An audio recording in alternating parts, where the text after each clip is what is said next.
Hello friends, நான் உங்கள் நலம் விரும்பி. 9th ஜூன் அன்னைக்கு பார்த்தீங்கன்னா ஜம்மு காஷ்மீரில் வந்து ஒரு டெரரிஸ்ட் அட்டாக் நடந்திருக்கு. அதுவும் வந்து பக்தர்கள் மேலே ஒரு 53 பேரை அடங்கிய வந்து பஸ்ஸில் வந்து பக்தர்கள் போயிட்டுருக்காங்க. சிவகோர் டெம்பிளில் வந்து வழிபடுறதுக்காக அந்த பக்தர்கள் போன பஸ்ஸு மேலே வந்து இவங்க வந்து அட்டாக் பண்ணியிருக்காங்க. டெரரிஸ்ட் அட்டாக் பண்ண இடத்துலேருந்து கரெக்டாக 700 கிலோமீட்டர் தூரத்தில் தான் வந்து மோடி வந்து 3வது முறையாக பிஎம் ஆகிறதுக்குள்ள உறுதிமொழி எடுத்துகிட்டு இருந்தாங்க. சேம் டைம் வந்து இந்த இன்சிடெண்ட்டும் நடந்திருக்கு.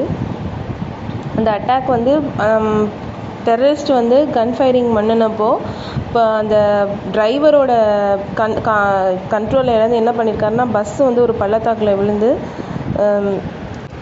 இந்த பள்ளத்தாக்கில் விழுந்ததில் பார்த்திங்கன்னா 9 பேர் இறந்துருக்காங்க, 33 பேர் வந்து படுகாயம் அடைஞ்சிருக்காங்க. கரெக்டாக மோடி வந்து 3வது முறையாக உறுதிமொழி பிரைம் மினிஸ்டராக உறுதிமொழி எடுக்கிற டயத்தில் வந்து இந்த மாதிரி ஒரு இன்சிடெண்ட் நடந்திருக்கு. அதில் வந்து பாதிக்கப்பட்டவங்கள பார்த்திங்கன்னா 4 பேர் வந்து அவங்களோட நேட்டிவ் வந்து பார்த்திங்கன்னா ராஜஸ்தான். அதில் வந்து 2 year old பாய், அதாவது 2 வயசு பையனும் இருந்திருக்காங்க. 3 பேர் வந்து உத்தரப்பிரதேஷ். மேக்ஸிமம் பக்தர்கள் வந்து உத்தரப்பிரதேசில் தான் இருந்திருக்காங்க. ஜம்மு காஷ்மீர் லெஃப்டினன்ட் கவர்னர் மனோஜ் சின்ஹா வந்து இதை கடுமையாக கண்டிச்சிருக்காரு, இந்த அட்டாக் பற்றி. அது மட்டும் இல்லாமல் மோடி வந்து பர்சனலாக வந்து இந்த சுச்சுவேஷனை மானிட்டர் பண்ணிகிட்டு இருக்கதாகவும் சொல்லியிருக்காங்க. ஆனால் கண்டிப்பாக வந்து இந்த தப்பு வந்து கண்டிப்பாக மன்னிக்கப்படாது, அவங்க வந்து இந்த விடுவிக்கப்பட மாட்டார்கள் அப்படின்னு சொல்லியிருக்காங்க. எதிர்கட்சியிலையும் பார்த்திங்கன்னா காங்கிரஸ் எம்பி ராகுல் காந்தி அவங்களும் வந்து இதை வந்து கடுமையாக கண்டிச்சிருக்காங்க. இது வந்து ஒரு கோழைத்தனமான அட்டாக் அப்படின்னு சொல்லியிருக்காங்க.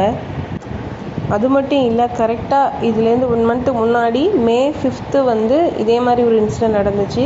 இந்தியன் ஏர்ஃபோர்ஸ் கன்வாயில் வந்து அட்டாக் பண்ணியிருக்காங்க. டெரரிஸ்ட் வந்து இந்தியன் ஏர்ஃபோர்ஸ் கன்வாய், அதாவது ஜம்மு காஷ்மீரில் உள்ள பூஞ்சங் அப்படிங்கிற இடத்துல உள்ள இந்தியன் ஏர்ஃபோர்ஸ் கன்வாயில் வந்து அட்டாக் பண்ணியிருக்காங்க. அதில் ஒரு சோல்ஜரும் வந்து கொல்லப்பட்டிருக்காங்க. இது எல்லாம் வந்து என்ன சொல்லுதுன்னா, சோர்ஸஸ் என்ன சொல்லுதுன்னு பார்த்தீங்கன்னா, டெரரிஸ்ட் வந்து M4 கார்பின்ஸ் அப்படிங்கிற ரைஃபிள்ஸ் தான் யூஸ் பண்ணியிருக்கதாகவும் சொல்லியிருக்காங்க. இது வந்து அமெரிக்கன் மேட் அசால்ட் ரைஃபிள்ஸ் அப்படின்னு கண்டுபிடிச்சிருக்காங்க.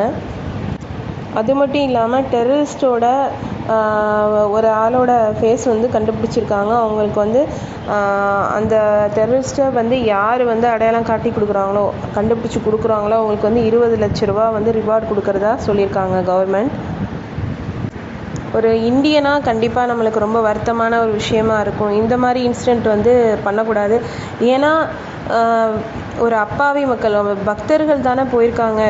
ஸோ அவங்க மேலே வந்து அட்டாக் பண்ணணும் அவசியமே இல்லை. ஏன் வந்து இந்த மாதிரி ஒரு அட்டாக், இதெல்லாம் வந்து ஒரு மிருகத்தனமான ஒரு செயல். இதை கடுமையாக கண்டிக்கணும் எல்லாருமே. சரி, இந்தியன் ஆர்மி வந்து கண்டிப்பாக வந்து இதுக்கான ஒரு ஸ்டெப் எடுக்கணும். லைக் புல்வாமா அட்டாக் அப்புறம் ஒரு சர்ஜிக்கல் ஸ்ட்ரைக் நடந்த மாதிரி ஏதாவது ஒரு ஸ்டெப் எடுத்தால் தான் இந்த டெரரிஸ்ட் அட்டாக்கை வந்து கண்ட்ரோல் பண்ண முடியும். ஏன்னா அந்த சர்ஜிக்கல் ஸ்ட்ரைக் நடந்ததுக்கப்புறம் வந்து டெரரிஸ்ட் அட்டாக்கே இல்லாமல் இருந்தது. அதுக்கப்புறம் வந்து பார்த்திங்கன்னா திடீர்னு வந்து இப்போ ஸ்டார்ட் ஆகிருக்கு.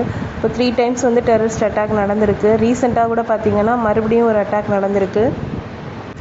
மேற்கொண்டு விபரத்தை வந்து நான் வந்து மேற்கொண்டு எதுவும் இன்ஃபர்மேஷன்ஸ் எனக்கு கிடச்சிச்சின்னா கண்டிப்பாக நான் வீடியோவாக போடுறேன். முடிஞ்ச வரைக்கும் ஷேர் பண்ணுங்கள். ஓகே, பாய், ஜெய் ஹிந்த்.